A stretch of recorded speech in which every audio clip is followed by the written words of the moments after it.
Untuk kesekian kalinya teman-teman, pukul 19 atau 7 malam berhenti kembali untuk menunaikan hajat buang air kecil. Kebetulan di sebelah kiri ini ada masjid.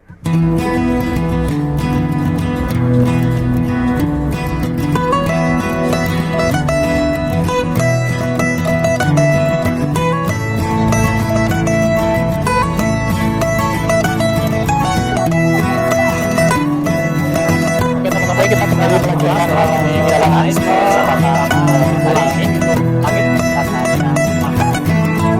Assalamualaikum warahmatullahi wabarakatuh. Selamat siang. Saya ucapkan dari Pacitan, di mana saat ini saya berada di pusat oleh-oleh unik, di mana rencana pada kesempatan hari ini, di episode hari ini, saya akan mengekspos, membicarakan kepada teman-teman semua perjalanan pulang saya dari Pacitan menuju ke Surabaya dengan menggunakan Kenzo Transport. Bis mini ini cukup menarik menggunakan Mercy OF 917. Nah, seperti apa suasana serta sensasi menaiki OF 917 ini dengan nickname Otrahum? Oh, keren banget ini namanya.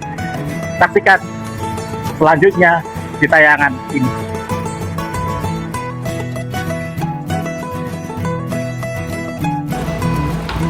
Perjalanan menggunakan minibus Mercedes-Benz OF 917 menawarkan pengalaman kelas premium yang memadukan keandalan mesin khas Jerman dengan kemewahan interior garapan karoseri lokal. Dikenal sebagai jawara di kelas bus medium, kendaraan ini dirancang khusus untuk memenuhi kebutuhan pariwisata eksekutif yang mengutamakan kenyamanan maksimal bagi penumpangnya.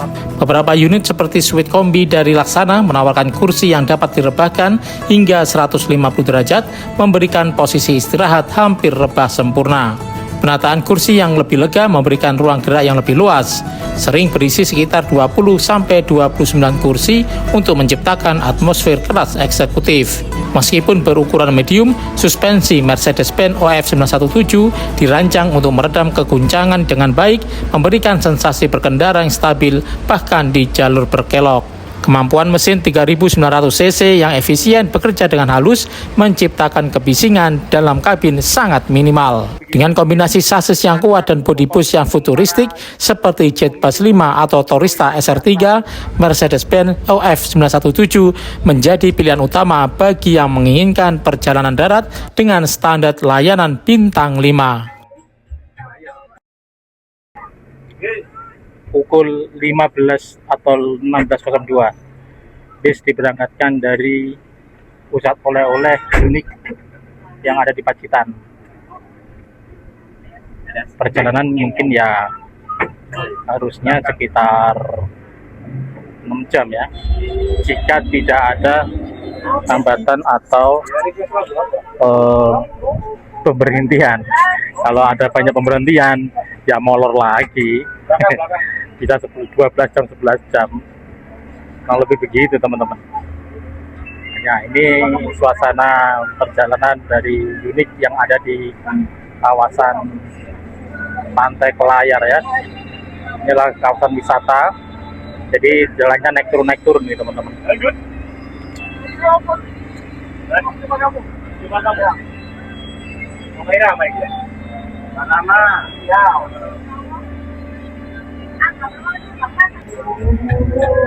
Ya, karena ini bis wisata, jadi penumpangnya ini bisa karaokean teman-teman. Ini penumpangnya nyanyikan Cuma Kamu dari Roma Irama. Oh, keren banget. Semoga nggak dapet copyright ya lagu ini. Nanti kalau copyright, waduh, mampus ini, kena bans nih dari ya YouTube. Semoga enggak lah, kan cuplikan aja.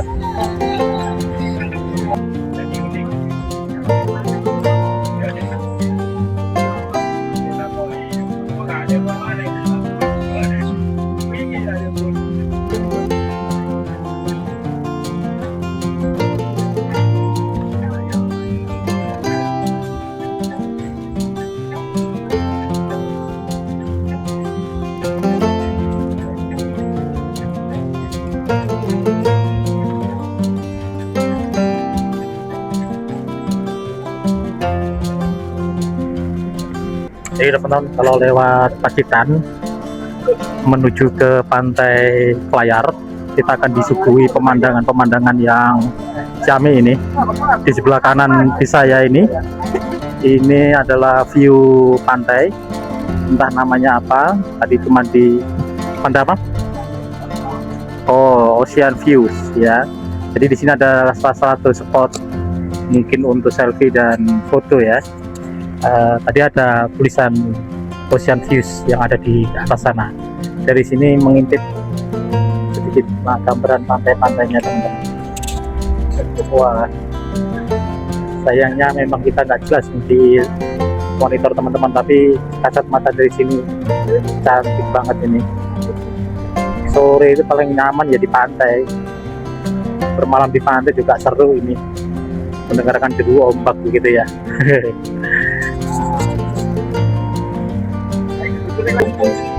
Oke, pukul 5 waktu Pacitan, kita sudah memasuki pusat kota Pacitan dan sebentar lagi mungkin kita akan menuju ke Ponorogo ya. Suasana lalu lintas di Pacitan sore hari ini cukup lengang, aktivitas lebih didominasi mungkin ya masyarakat yang pulang kerja mungkin di hari Minggu ini atau beraktivitas ya di hari Minggu ya, meskipun ini hari libur banyak masyarakat yang masih menjalankan aktivitasnya ya. Inilah suasana dan rumah Pacitan ini adalah kediaman rumah SBY ya, di sebelah kiri ini. Baru saja kita lewati kediaman SBY di waktu masa kecil dulu ya. Warnanya cukup sederhana sih ketika masa kecilnya di kota Pacitan ini. Dan ini adalah tipe A terminal, di sebelah kanan kita melewati terminal Pacitan tipe A, melayani berbagai jurusan ya. Surabaya yang paling banyak, dan Trenggalek juga ada, juga melayani ke Jawa Tengah melalui Baturetno. Ini dia terminalnya, itu gerbangnya cukup gede nih teman-teman.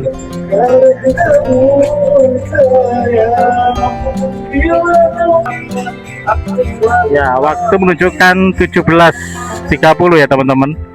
Ya, dikarenakan ini adalah bus pariwisata, jadi ya mohon dimaklumi jika beberapa kali terhenti untuk melayani para penumpang yang salah satunya adalah buang air kecil gitu. Nah, ini kesempatan pada hari ini di 17.34 ini ada yang minta air kecil, buang air kecil. Nah, cuma satu nih rombongan yang buang air kecil nyebrang ke sana ini mereka. Tuh ada musola di sana. Ya, semoga nggak sampai malam teman-teman, sampai ke Surabaya, karena ini terhitung ada 3 kali ini berhenti kayak begini. Iya, semoga tidak sampai malam. Oke, waktu menunjukkan 17.42 ya teman-teman. Bis kembali diberangkatkan dari pemberhentian entah keberapa, ketiga mungkin ya. Tadi yang pertama di oleh-oleh. Pertama itu adalah ada yang mau ngambil popok, tidak saya expose. Nah, yang kedua ini tadi di musola untuk pipis. Semoga ini sampai Ponorogo tidak lagi berhenti lagi, karena nanti di Ponorogo kita akan ambil servis makan. Nah ya, apa boleh buat, kita ikut open trip gini seperti ini, kondisi bis yang kita naikin gitu ya teman-teman. Ya, kita nggak bisa nuntut cepet-cepet juga, karena kalau open trip begini kebutuhan orang ini macam-macam ya. Ada yang pengen begini, pengen begitu gitu. Beda kalau kita naik bis umum, transportasi umum, itu tentu yang dikejar adalah jam, karena pihak driver juga dikejar jam dan trayek gitu. Kalau dia terlambat, tentu dia akan mendapatkan bukan sanksi ya, dia nanti akan ditegur oleh teman-temannya karena dia keterlambatan datang dan merugikan dirinya, sehingga jam istirahatnya menjadi berkurang. Kurang lebih begitu teman-teman.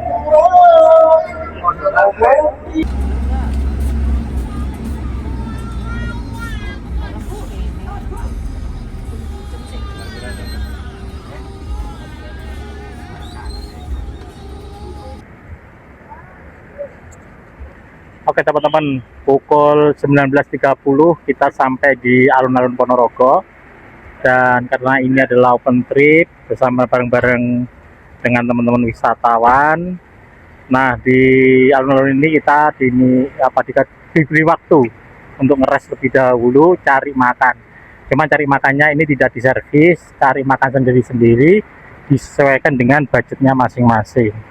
Dan di depan ini ada masjid, silakan yang ingin beribadah dipersilakan. Kemudian di sebelah depan sana adalah alun-alunnya. Ini biasanya pergi di sini. Nah, yang ingin istirahat, toilet itu kesini lagi silakan. Ini wisatanya ini unik ini ya. Beberapa kali sering bolak-balik berhenti. Oke teman-teman, kita nanti akan lihat seperti apa suasana alun-alun, singkat-singkat saja, dan juga kulineran apa saja yang ada di sini. Yuk, let's go, ikuti perjalanan kali ini.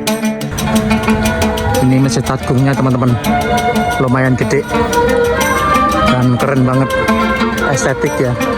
Kubahnya ada berapa ini? 1, 2, 3, 4, 5, 6 1, 2, 3, 4, 5, 6, 7, 8, 9, 10, 11, 12 kubah dan 1 kubah besar. Di belakangnya ini sepertinya ada bangunan tua, jadi yang depan ini adalah bangunan baru. Keren ini. Masjid Agung Ponorogo bukan sekedar tempat ibadah, melainkan simbol kejayaan Islam di bumi Reok yang menyimpan nilai sejarah sejak masa kolonial. Masjid ini terletak tepat di sebelah barat alun-alun Kabupaten Ponorogo, mengikuti pola tata kota tradisional Jawa, yakni alun-alun, keraton, kadipaten, dan masjid. Masjid ini memiliki bentuk bangunan dengan 4 lapisan yang melambangkan filosofi tertentu. Satu elemen ikoniknya adalah penggunaan saka guru yang konon berasal dari satu pohon jati yang sangat kuat. Seperti masjid kuno di Jawa lainnya, terdapat ruang serambi yang berfungsi sebagai area sirkulasi dan interaksi sosial sebelum memasuki ruang utama salat. Masjid juga dilengkapi dengan beduk sebagai penanda waktu sholat tradisional. Berdasarkan riwayat setempat, masjid ini berawal dari musola kecil yang digunakan Kiai Abdurrahman untuk bersembunyi dari kejaran Belanda. Sebagai bentuk penghormatan, Adipati Cokronegoro membangun tempat tersebut menjadi masjid yang lebih besar. Oke teman-teman, kita saatnya kulineran yang ada di depan Masjid Agung ini. Ada alun-alun ya. Ini macam-macam ini, Mak-man. Di sini ada jus, kemudian pop ice, ada mie rebus, mie sedap. Di sini ada ayam kampung, rica-rica bebek. Di sana ayam Wonogiri. Di sana lagi ada bakso, mie ayam, mie goreng. Ya hampir sama lah rata-rata makan di sini. Kemudian di sana ada permainan untuk anak-anak ya. Sepertinya ada biang lala di sebelah sana. Oke, kita coba lihat seperti apa biang lalanya. Nah, dari sini aja ya teman-teman. Karena jauh banget. Nanti keburu waktu untuk keberangkatan, keburu hilang nanti. Nah, ini ada mainan anak-anak. Ini sebagian sudah tutup ini sepertinya. Ini sudah tutup. Nah, ini sebelah sana gelap ya kalau di kamera. Ini ada Ponorogo Hebat. Sepertinya di sana ada panggung ini. Kalau ada event-event sepertinya di sana ada panggung. Nah, di sini ada, oh ini baru dipasang. Sepertinya akan ada pasar malam ini. Sorry ya, gelap ini sepertinya. Oke, aku mau makan di sini. Spesial ayam kampung Mbak Eni. Iya, ada sotonya juga. Kita makan di sini. Oke.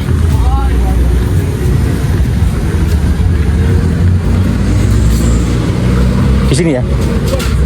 Oke. Ada sotonya, Bu? Oh, nggih, soto. Ada soto, ini ada ayam kampung semua ini, Ibu. Ya boleh, Pak. Ayam kampung semua ini. Enggak, ada yang potong, ada yang merah ada. Oh, ada yang potong, ada yang Ada merah. yang potong, ayam merah, ayam kampung. Oh, oke. Baik. Kita makan di sini, teman-teman.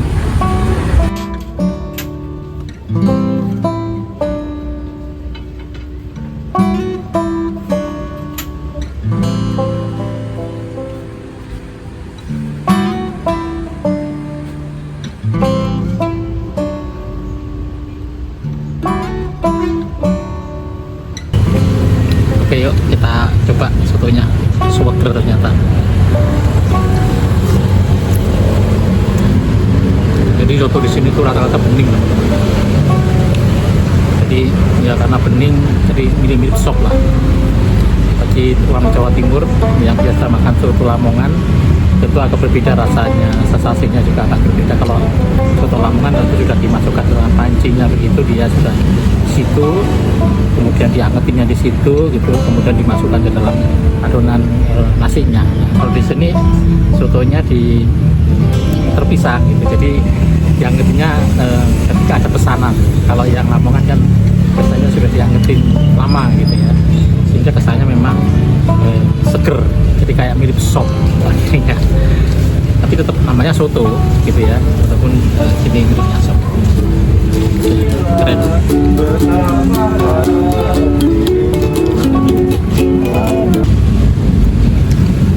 Terus di dalamnya ini ada kopis-kopisnya begitu ya, teman-teman. Nah, kopis-kopisnya ini yang mungkin rasanya kayak krenyes-krenyes gitu. Dagingnya daging kampung ayamnya, ada telurnya juga diiris separuh, kemudian juga ada irisan kentang kecil-kecil yang sudah digoreng, dan di dalamnya juga apalagi nih, ya itu sih, tentu juga ada penyedap rasanya ini di dalam.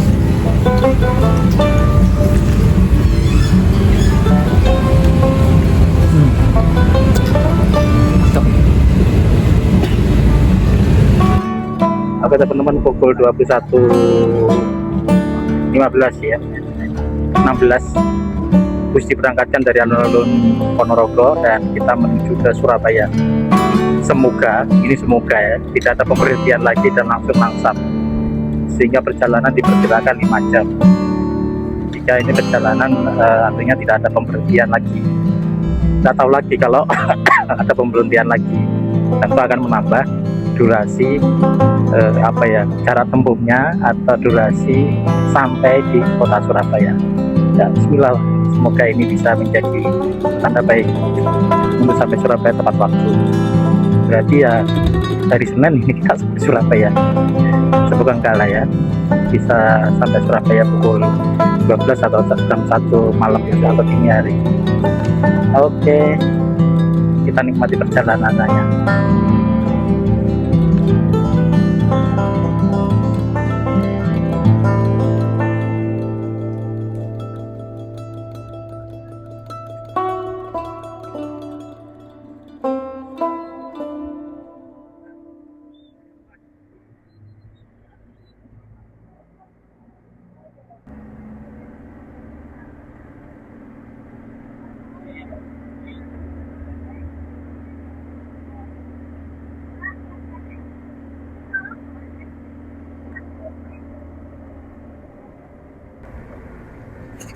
Oke teman-teman, pukul 22.19 kita memasuki Kota Madiun ya. Baru saja kita melewati terminal Mospati Madiun. Artinya sebentar lagi kita akan memasuki gerbang tol Madiun. Jika kita hitung jam 22.20 ini sampai Surabaya estimasi pukul 01 lah ya, 01 atau pukul 24.30 lah, jika ini dikendarai dengan kecepatan ya cukup tinggi dan tidak berhenti-berhenti. Nggak tahu lagi kalau berhenti-berhenti.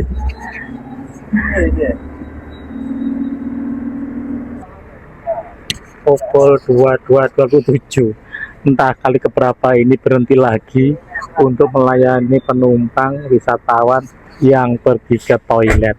Setauku dalam satu perjalanan ini, kalau tak hitung ada 5 kali kita berhenti hanya khusus melayani ke toilet.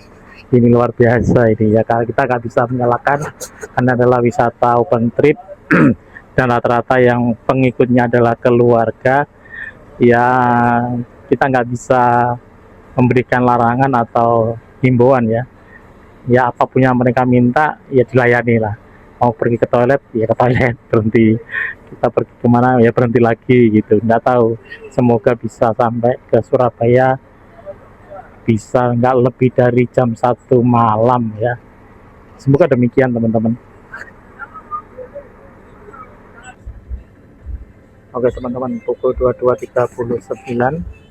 bus kembali diberangkatkan dari pemberhentian untuk toilet, dan kali ini kita akan langsung masuk tol Madiun menuju ke Surabaya. Perjalanan diperkirakan sekitar 3-2 jam, 2-3 jaman ya, jika menggunakan tol dengan kecepatan yang mengikuti kecepatan tol yang ada di dalam yang sudah ditentukan oleh pihak Jasa Marga.